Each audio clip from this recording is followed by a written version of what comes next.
Hey everyone, and welcome to Almost Cancelled. I am Peter, that is Connor, and we are going to talk about Riverdale, Season 1, Episode 3. It's called Chapter 3, Body Double. Which, by the way, I noticed with this one that all the titles are movie names. This one was like, huh, that's a movie. And then I went back and checked others. It's like, Well, I noticed Touch of Evil was a movie, because I really like that yeah, movie, and it's a yeah. really famous one. But it wasn't until this one I went, wait a minute, that's You two in a twigged row. on, And then I yeah, went, what was the first one? And I was like, oh, that is a movie too. Oh well, yeah. okay. So they're all movie titles, which is cool. So full spoilers for the episode, and they all appear to be noirs or murder related. Thrillers and Yeah. stuff. Yeah, So no, so this was definitely the most trashy of the episodes thus far. it was. It was definite trash. And it's funny because I thought it was a bit of a roller coaster of the plot in terms of how it went from really trashy thing to really poignant thing to really Trashy again. trashy again. Yeah. Uh, so the main plot of this one is that Veronica goes on a date with a kid named Chuck. Mm-hmm. Seems to go well enough, and the next day he puts a photo up that he took of them, but he adds like was it honey So, syrup? It was syrup. yeah. Uh, and apparently this is a slut shaming thing that they do in Riverdale. Yes, because they have a thing called a sticky maple. Yeah, sticky maple, and that's just the equivalent of I bagged that one essentially. And everyone's making jokes, and Veronica gets pissed. Actually, probably one of my favourite moments is when she grabs Betty's phone, because Betty's like, oh no. It's like, what? And she just grabs the phone, and it goes into this low angle shot looking up at Veronica, and I'm like, oh god, she's on the warpath. Yeah. It really treated it like that. So the plot then becomes that him and the other jocks have have a sort of running score game that they play, where they get points for at least claiming to have sex with the girls, Yeah. and it gets kind of, there's a message, right, and the message is good, but it does get a little bit on the nose and sappy at points. Almost preachy. Preachy, yeah. Well, but it kept flipping between things, and this was what was really fascinating to me about it is when the other girl who was like sort of stepping for, because the other thing that's going on in the episode is that Betty's like starting up the school newspaper again because she wants Yeah. to like be truthful and all that, and she gets Jughead in, which I actually really like. I like this setup that they're going to be investigating Yeah. stuff. And it gives a nice extra level to his narration. Yeah, and I'll talk about more of that in a minute. But so they've got this other girl in here, and for all Barb these from girls. Stranger Things. Was that Barb? It looked like Barb. Yeah, it was Barb. Barb from Stranger Things. She's like giving her experience and how she just did homework with him. She was tutoring him one night, Yeah. and then he claimed that he'd had sex with her. As she was telling her story, and the sad music was playing, like, oh, this is really on. Like, I get what you're doing here. This is good, but this is really Yeah. on the nose. But then Veronica was like, "Oh, I'm going to take these assholes down." It was like, "Oh, And you're like, Harbour oh, on this the sounds fun. yeah, Horn the Warpath was fun, and it was flipping between the two sides of it, and it was really, these privileged assholes kind of thing, which actually nicely was accented by what Archie's plot was, because Archie Yeah. was he basically got because he's confessed about hearing the gunshot, it made Cheryl look less. It was funny actually. That was the big cliffhanger at the end of the last episode. I didn't even start with it, but Because they resolve it in like the first scene. they did, and I knew they would. Yeah, of course they I think I said It was that exactly even what last we week. expected. Yeah. So that just turned out that the whole plan was for him to fake his death so that he could leave, and it's, if anything, Cheryl's actually surprised that he turned up dead. Yeah. So, but yeah, so she grants him a favour. It's like, you can make a witch, Archie. Anything's on the table except my body. I'm like, oh, I'm glad you put that in there because that was really implied with the It previous was, sentence. wasn't it? It sounded really dirty, and it was like she just realised how dirty It it does sounded. from her. Yeah. And basically he wants to sort of hang around Josie and the Pussycats as they're rehearsing, writing songs and stuff to like learn from them. Yeah. But there's a moment in their scene which oddly kind of nicely goes alongside this plot where Yeah. Josie seems like she's been kind of a bitch. She's been kind of, well, you think you can just come in here and tell us to write songs, and she talks about having to claw her way up, and she basically points out his privilege where he gets a lot of access to things. He gets to just try things because he's a typical white guy. And Archie kind of earns some points because he immediately just goes, you know, because one of the Pussycats is actually going to jump in and maybe stick up for him a little bit. And he's like, it's fine, she's right. And that was actually a nice moment. I thought that was a much more, not subtle. No, it wasn't subtle. I was just going to say that. It wasn't subtle, but it was a lot more realistic, I think, is what I'd say. It felt like it had heart to it without being overly sappy. I think it's also because it was only the one scene, and it was like, okay, this is it. This is how it gets dealt with. But when it was on top of the other stuff, which was like every 3 scenes, pretty much. Yeah, well, and like I said with the roller coaster, so that scene was sappy, and then Victoria wanting to get her own back and storming into the. Actually, the storming was before this, but she storms out of the boys' locker room, and like Archie being embarrassed because he's.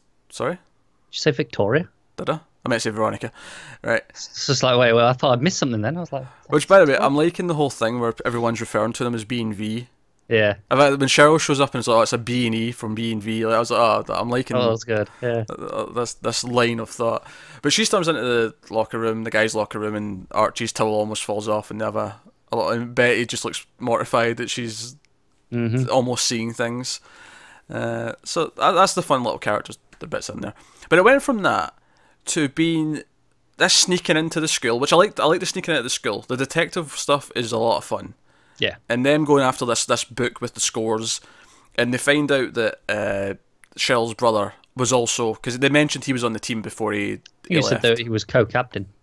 And like Betty's sister's name was in the book as the points, and that obviously affects her, and it explains to an extent something else that happens next, because then we get this elaborate sting operation where Betty's going to lure Chuck in, which was weird enough on its own. Like, as she was setting up, I was like, this is really weird. You're like setting a trap for this jock asshole in this way was kind of a weird idea. I think what was weird about it is you're not really helping your point. You're literally like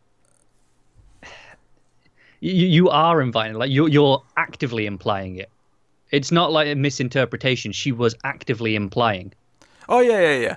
But then when he goes to the hot tub at Barb's house, like Veronica's there, and she starts like implying a threesome. She says, "Oh, instead of fighting over Archie, I think we're going to learn to share." I believe is the line. Yeah, that was it. Yeah. And then Betty walks out in a wig and in her bra, and this is when I was like, "Oh, this is the most trashy this show has been. This is just an excuse to have these girls be as scantily clad as possible." And it felt kind of weird, and I wasn't really feeling that part of it. And then it got weird in a different way, and because then it started to get to torture. Yeah, Betty started turning up the dial on the Oh no! This is after she's drugged him. Oh yeah, she's already drugged him. Yeah, she's used and handcuffed him. She basically spiked his drink. Yeah. Right, and then she's handcuffed him, and then she's turning up the heat on the jacuzzi. See, the thing was, like, when she started talking about the drugs, and she's like, "Oh, I like a truth serum." I thought that was going to be it then. Like, they were just going to talk to him and get it to come out like that. And then then the next scene is torture. She got him to like apologize for everything, and Veronica's like, "All right, I just wanted you to admit that what actually happened. Right, I've recorded it. That's fine." And then Betty starts like apologizing. She starts pouring the syrup over his head. Yeah, and stomping on his head and pushing him down further into the water. Yeah, which is very hot at this point. Very proper dark. Yeah, I was like, what the hell is going on? And this is what I mean about being a roller coaster. I'm like, alright, Veronica on the Warpath, fun. Okay, message is a bit sappy, but I appreciate what it's doing. Like, it's a good message. It's on the nose. Could have been done a little better. And then it's like, okay, fun detective stuff. Then it's trashy, and then it's surreally dark. Surreal is not a word, but you know, dark in a surreal way is what I mean. Yeah. But you know, like it was going through all these things where I was like, oh, it's good, it's bad, it's good, it's bad, it's good, it's bad, and I don't know where to land. The question is, I don't know where I've evened out. I don't know. Here's my takeaway though. What I like the whole newspaper thing. I like that a lot. I'm really digging that setup for the future. It gives us a lot of plots that we can use for things on a week-to-week basis. It's a really cool idea. And it brings Jughead and Betty closer in a way that's without Archie. It, like they say, it just makes her the lowest lane type. Which was a line in the episode. In fact, Archie had some DC comics as well. A couple on his wall or something like that. I seem to recall a Batman poster or something. But, so, that's good. Betty being a bit crazy, and then the way she was kind of denying it the next day in school. Yeah. Gives us some interesting stuff from her character, and it maybe shows the effect of her having a crazy mother, which, by the way, her mother in this episode was proper, like, controlling and I evil. love how all the parents are absolutely insane.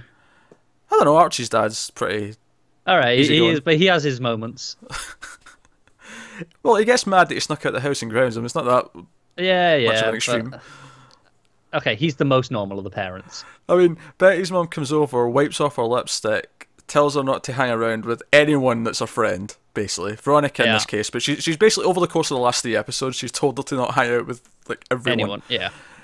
And then she confronts, like, Cheryl and that's parents at this thing that the Pussycats are playing at.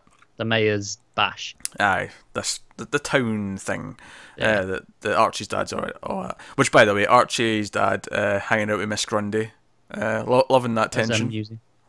Loving that tension. That was very amusing. Especially when he sees him the next day and he's like, "Oh, they didn't have them like that when I was in school." It was also extra funny because Archie was looking down on them. Yeah. Like watching them. So that was funny. Yeah. Yeah. So. I do probably, it's kind of weird, it's my least favourite because some of the main plot was so on the nose and trashy at parts, and not trashy in a fun way. Like when they had her walking out in the bra and it was meant to be all sexy, it was kind of like, this just kind of feels like, it just, I don't know, like on the one hand we're supposed to, I say this as if it's not, it is wrong that Miss Grundy's, you know, with Archie. It's very wrong, especially the age that he's meant to be, right?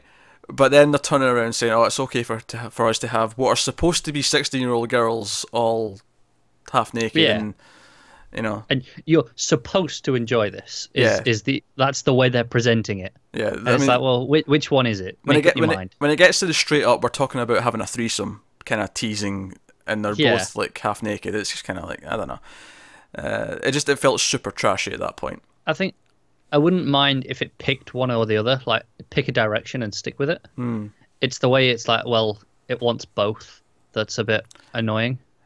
I think it's like, even though I thought the message was on the nose before and it was a little bit sappy, it was a good message, but I think you kind of dilute it a little bit by going that trashy with the end game of it. Yeah, and I almost wanted like someone like Barb maybe to call Betty and Veronica out on it, because like they were actively being that trashy and undermining the whole thing by doing that. Because like I say, they weren't exactly being subtle. But then I like the point when you see the front page of the newspaper and it's like, oh, this is a good ending to it. It needed maybe to be done a different way. But I guess this ties into the whole idea that this is a slightly darker show, and that's like Betty's side of it. Like I think we could have skipped the trashy part, had them come up with a different plan, but still have Betty go too far because she's like, oh, you people messed up my sister and so on. So there's that. My favourite part of the episode is absolutely the detectives portion of Jughead, and him grilling out the scout leader was glorious. See when he's in the diner in Pops, and it's like there's that other kid that was giving him a funny look, and he comes over and he just takes his sundae and starts eating his sundae. Yeah, that was like classic like detective stuff, but it was really funny. That's good. Now I'm liking the detective stuff. I'm liking the newspaper stuff. The stuff with Archie and the Pussycats, honestly, was pretty good. Yeah, I'm not entirely sure why he was so hung up about like seeing the. It's like, oh, it's the first one I've helped write. That you contributed like one line. That's all we saw him do. Oh no, they implied that he helped with more of it though, because the scene ended with her saying what else she got, and they start talking. Yeah. It didn't feel like any more of it. I actually kind of liked the point he gives to his dad though. Like if he was grounded, but it was a football game that he was technically supposed to go to, his dad would still let him go to that because he would understand that. I thought that was actually a very good point. Yeah. So no, I think to be fair, like it's almost like prior commitments though, because like a football game would have been scheduled out in advance, whereas this was like, no, I'm going tomorrow. True, but that's only because it only just like had he been working with them for a while, it would have been scheduled in advance. Yeah, but maybe in that point he might have let him go. I don't know. It's hard to know, isn't it? Yeah, but what if the football game was like we had to move it up because there was something's happening the day we were supposed to be playing, so we've moved it up to tomorrow, kind of thing. I mean, Does that happen? Sure, why wouldn't it? I don't know. I've never known that to happen. Maybe being pushed back's more lately because of weather, but you know. Yeah. All right. There's no reason why it couldn't be shifted at some point. I mean, I just assume when you're playing other schools, it would have to be scheduled well in advance. So at the end of the episode, Betty and Veronica burn the scorekeeping book. Yeah, the playbook. That's when Jughead's narration comes back in at the end of the episode, and I'm loving how like noir the narration is from him especially since he starts talking about this and how dark it was. And okay, technically we've seen Betty get very dark, but otherwise it wasn't like. Yeah, I know what you mean. It wasn't a murder mystery plot. You know, we've got that in the show, of course, and we're building up to that. But that's not what that was there. But it adds this extra layer to it. It's the way he's talking about like good and evil and shades of grey. Yeah. It's like it's not really shades of grey. They were being awful. Yeah. Well, Betty maybe was getting into shades of grey at one point, but yeah.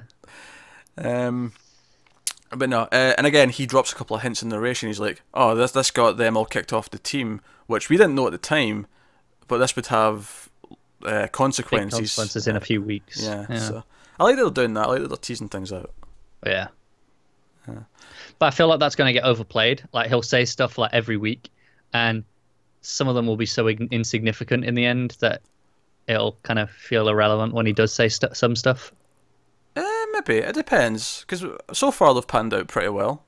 They have, but I feel like maybe at a point they'll keep trying to do it because it's kind of become a thing, and over time it'll dilute the effect of it. Maybe. I feel like though, because they've written the whole season like at this point, because it started so late, I think this is what's given them the opportunity to like perhaps maybe they go back and because this is all like narration, so they could easily record this later than they shoot the episode. They could. So they could even say after they've shot episode 6, go, oh, let's go back and just redo that last little bit of narration to tease what we did here. Yeah, that's possible. So I think that's fair. Also, we find out that the gunshot that happened, because to go back to the detective stuff, because we kind of skipped over the ending of that. Back to the detective stuff. It was the scout leader firing a gun, which he's not meant to be doing. So he begs Jughead and Betty that he'll tell them something else that he knows about that day, if they keep that to themselves. And he tells them that he saw Miss Grundy's car. Yep. Which, now obviously Archie kept her name out of it when he told the sheriff and the principal about the gunshot, and Jughead knows about everything. So as soon as Jughead hears this, he's like, "Oh crap!" And he says this in the narration as well, that no, he can't help him now. Like this has to come out. Yeah, it's like there's nothing he can do anymore. He can keep quiet, but now that there's other people, now that Betty knows. I mean, theoretically you could tell Betty, but then would Jughead want to break that news to Betty? Jesus Christ, that. Also, I feel like Betty would get on a high horse a bit and want to probably put it out there, like because she's got a very strong moral center. At least, I mean, she might go too far, but like we've talked about, the messaging is on point. Yeah, I think even more so, Jughead knows how she feels about Archie. I think the idea of being the one to have to break the news, oh, by the way, he's having an affair with a teacher. Yeah, it's pretty uncomfortable, isn't it? Yeah, I wouldn't want to do it. Yeah, I wouldn't either. No. Get Kevin to do it. But no, I still enjoyed the episode overall, but there was a couple of weird turns in the plot that I wasn't expecting, and I don't know if they fit quite into it in the way that they wanted it to. I agree, and I feel like that might be something that's going forward. Now with the paper up and going, that might be like a weekly thing, like, oh, this is what the mission is this week almost. I kind of like that though. I like the setup. Well. It just, this one didn't land as well as it could have. As well intended as it was, it took a couple of weird turns. I think it'll be a case of this. You know how typically shows get better as they go on, especially these like that sort of case of the week style thing where they just got to find their groove. And because that's the first one of these in this show, even though it's episode 3, like I think come episode 6, 7, and if we're still doing these, I feel like it'll land a lot better. But every time there was a character investigating something, I was enjoying it. So yeah, more of that, please. That's cool stuff. There you go. That's this week's Riverdale. Let us know what you thought of it in the comments below. Like and subscribe and all that stuff. Also, let us know if we missed any small details, because inevitably we will. Get us on Twitter, meld_fuzz. Get our individual Twitters on the screen. And thanks very much for watching. We'll see you next time.